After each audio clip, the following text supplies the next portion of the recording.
पीने की होती है। वाह वाह वाह वाह। बंदे को खाते पीते रहना चाहिए वरना कमजोरी गिरा देती है। गिरती हुई दीवारों को एक धक्का और दो। और भाई कोई खुदा का खौफ खाओ। और तुम भी कुछ खुदा का खौफ खाओ। ये उम्र आराम करने की होती है। आराम आराम और बस आराम। जिस तरह सारी जिंदगी काम 3 शिफ्टों में होता है ना, काम काम और बस काम, इस तरह इस उम्र में आराम आराम और बस आराम। वैसे मैं माफी चाहता हूँ, आप दोनों ही गलत कह रहे हैं।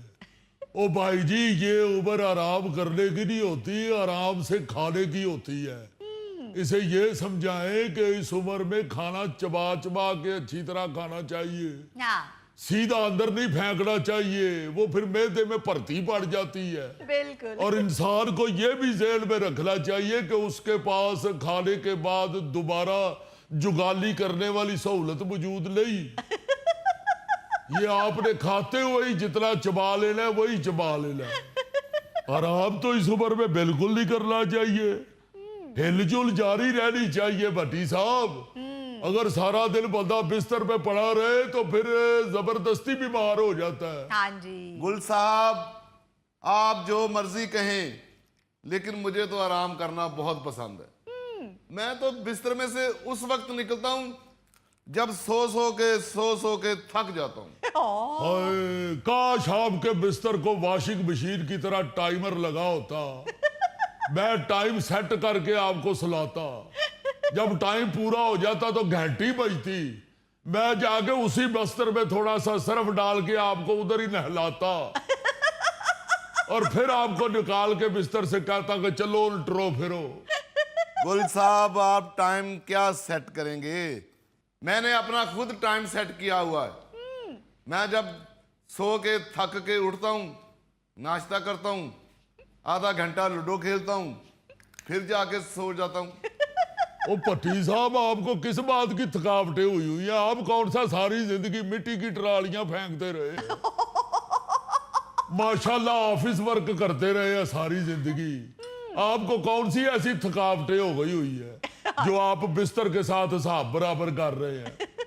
इतना ना बिस्तर में लेटे रहा करो, अल्लाह ना करे कहीं बिस्तर तुमसे बदला लेना ना शुरू हो जाए। जिस तरह भाई साहब ने सारी जिंदगी खुराक के साथ जो की है, अब खुराक इनसे बदला ले रही है। उन्हें समझ नहीं लगती मैं खान की डे अब। भाई खुराक क्यों ना खाता, सारी जिंदगी पहलवानी की हुई है। पता नहीं कहाँ की हुई है तुमने पहलवानी, मुझे तो लगता है सारी जिंदगी खाने में हार के ही आते रहे हो। अब नाम रात पहलवानों वाली फिल्में लगा के तो आगे बैठ के उनको दाव बता रहा होता है। ओए ओए चुक चुक चुक, बोदा चुक बोदा, लत खिंच लत खिंच। और मजे की बात यह है कि जिस पहलवान को दाव बता रहा होता है ना जी, फिल्म में भी वही हारता है। एक किसी दिन स्क्रीन चो पहलवान ने बाहर आके तेन तरौला मार दी है। ये पता नहीं कौन सा पहलवान है, शत्रुघ्न सेना वाले बाल रखे हैं इसने। वो पहलवानों की तो टेंट होती है। और ये तो अब आ गए हैं बाल, जवानी में तो सारी जिंदगी टेंट रखी है। ये तुमने नहीं टेंट रखी, जिथे चोरी करदा सा वो तेरी टेंट कर छड़ दे हन। गुल साहब, इसकी फिल्में बंद कराएं। पता नहीं कौन सी ड्रोनी ड्रोनी फजूल फिल्में देखते रहता है। हम अपने कमरे में बैठे आवाजें सुन सुन कर डरते रहते हैं। और तुम तो ऐसे ही डर जाते हो। गुल साहब, जब कल आप मार्केट में गए हुए थे तो ओल्ड रूम में बिल्ली घुस आई थी, तो उसको देख के चीखे मारनी शुरू कर दी इसने। वो तो बिल्ली ने तुम्हें नौंदरे मारी हो ना जिंदगी में, तो तुम्हें पता हो कि बिल्ली कितनी खतरनाक है। सही बात है जी, इतने इतने लंबे उसके नाखून होते हैं। और सबसे बड़ी बदनसीबी ये है कि बिल्ली के पास नेल कटर भी नहीं होता। गुल साहब, बिल्ली नाखून उस वक्त निकालती है जब उसको गुस्सा चढ़ता है। यार तो इसको देख के बिल्ली को गुस्सा ही चढ़ रहा है, और क्या इसे देख के ऐसे ऐसे करे। आप लोगों की तो मत मारी गई है जैसे गरीब की तनख्वाह मारी जाती है। बिल्ली बड़ी खतरनाक होती है। पालतू बिल्लियां जो होती हैं वो समझदार होती हैं। ये जो आवारा बिल्लियां होती हैं ये जाहिल होती हैं। ना ये बुर्श करती हैं, ना सर में तेल डालती हैं, ना नाखून काटती हैं। ਭੱਟੀ ਸਾਹਿਬ ਬਿੱਲੀ ਦੀ ਗੱਲ ਹੋ ਰਹੀ ਏ, ਤੁਸੀਂ ਭਰਜਾਈ ਦੀਆਂ ਗੱਲਾਂ ਸੁਣਾਉਣ ਲੱਗ ਪਏ ਹੋ। पट्टी साहब, बिल्लियों के किसने नाखून काटने हैं, किसने ब्रश कराना है और किसने उनके सर में तेल डालना। आप तो वैसे ही सटिया गए हो। वैसे ये बुजुर्ग भी अजीब चीज है, जिन बातों पे कभी हम बुजुर्गों पे हंसा करते थे ना जी कि यार ये तो बिल्कुल ही सटे आए हुए हैं, हाय आज वही बातें हम खुद कर रहे होते हैं और सोचते हैं कि ये कैसे हो गया। मैं आपको क्या बताऊं कि सुबह में जब उठा हूं, मैं जाके अलमारी का दरवाजा खोल के तो सोचना शुरू हो गया हूं कि कौन से कपड़े लेने आया था, मैं कपड़े लेने आया था या क्या करने आया था, हाय क्या चीज चाहिए थी, मैंने क्यों अलमारी का दरवाजा खोला है। वो कितनी देर बाद याद आया, हो यार फ्रिज का दरवाजा खोलना सी। फिर मैं किचन की तरफ गया। ਉਹ ਗੁੱਲ ਸਾਹਿਬ, ਤੁਸੀਂ ਧਿਆਲੀ ਠੀਕ ਹੋ ਜਿਹੜਾ ਤੁਹਾਨੂੰ ਯਾਦ ਆ ਜਾਂਦਾ ਹੈ।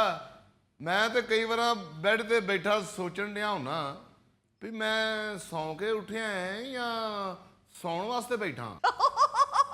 मेरे ना खुद कई बार इंज हुंदा है, मैं सोच रहा ना कि मेरे अगे खाली भांडे पे ने, मैं रोटी खाण वास्ते रखे ने या रोटी खा ली है।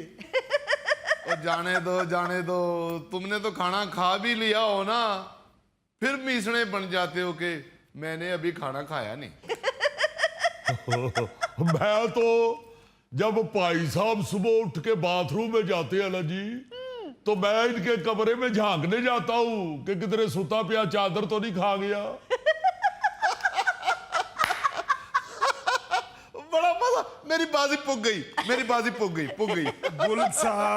गुल साहब कोई अकल की बात करो, कभी कोई चादरें भी खाता है। लो क्यों नहीं, मेरे घर में टिड्डियां जो हैं, टिड्डियां पेटी में पड़ी चादर खा जाती हैं। और टिड्डी से मुझे याद आया, वो नसीर साहब नजर नहीं आ रहे।